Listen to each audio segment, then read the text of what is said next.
दोस्तों फ्लाईओवर से राहुल पटेल हूँ। कल मुझे एक वीडियो भेजा मेरे एक क्लाइंट ने। उसमें एक टोरंटो में एक बहुत लंबी लाइन लगी थी जॉब के लिए। अभी उन्होंने पूछा मुझे कि सर ये सही है कि एक मतलब जॉब के लिए इतनी बड़ी लाइन लगी है। तो उसका क्लैरिफिकेशन मैं देता हूँ दोस्तों। देखो, एम्प्लॉयर एंड एम्प्लॉई ये जो दोनों की जो टर्म्स है ना, वो इंडिविजुअल टर्म्स है। ये जो पर्टिकुलर जो सिचुएशन है उसमें प्रॉब्लम कहाँ है कि कनाडा में जितनी भी पॉपुलेशन है उसमें टोरंटो एंड वैंकूवर सबसे ज़्यादा पॉपुलेशन वहाँ जाती है। और हम जो इंडियन जो हमारे जो बच्चे पढ़ने के लिए जो जाते हैं यहाँ से, उसमें 12th के बाद जाते हैं, बैचलर के बाद जाते हैं। तो वो लोग क्या सोचते हैं कि मेरा ये रिलेशन वाला बंदा ये यहाँ पे ही है तो वो मुझे हेल्प करेगा। और 90% population they want to settle in Toronto. तो वैंकूवर जो लोकेशन है वहाँ पे ही सबको सेटल होना है। ये दो जगह पे सबसे ज़्यादा पॉपुलेशन है। तो कैनेडियन गवर्नमेंट की जो इमिग्रेशन पॉलिसी है वो ऐसा बोल रही है आपको कि प्लीज़ आप वहाँ मत जाइए, क्योंकि वहाँ पे काम एक जगह पे एक वैकेंसी है, उसके सामने पाँच पाँच लोकेशन मतलब 5 लोग या 50 लोग एप्लीकेशन डालते हैं।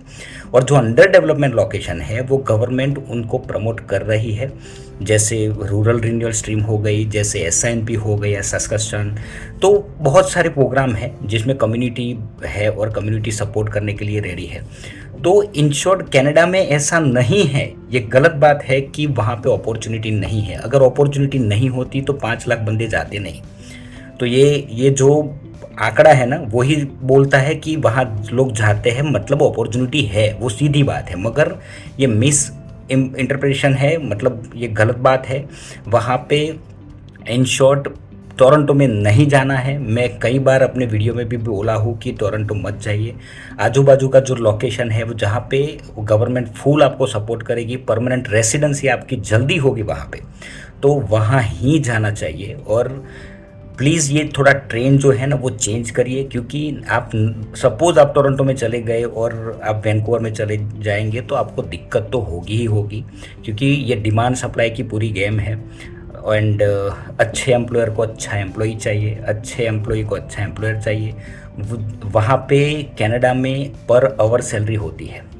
तो कोई बंदा अगर टाइम पे नहीं पहुंचता है, जैसे अपने इंडिया में काम करने का तरीका थोड़ा डिफरेंट है, 10:30 बजे का टाइम है तो 11 बजे लोग आते हैं आराम से, तो वहाँ पे वो नहीं चलता है। और जो बच्चा यहाँ से पढ़ाई के लिए जाता है ना, उसके पास कोई एक्सपीरियंस नहीं है, उसने कभी खुद कुछ काम नहीं किया है। यहाँ तो जो अपने माँ बाप होते हैं उनके ऊपर सब डिपेंडेंसी रहती है। और कई लोग तो ऐसे होते हैं जो सुबह 9 बजे उठते हैं, तो ये सब नहीं चलता है वहाँ पे। और बच्चे भी, उनको जॉब करनी ही पड़ेगी वहाँ पे। वहाँ पे जो इकोनॉमी है वो इकोनॉमी बहुत फास्ट मूविंग इकोनॉमी है, और वहाँ पे खर्चा भी ऐसा होता है, standard of living is very high. तो ये जो मामला है वो आप समझिए।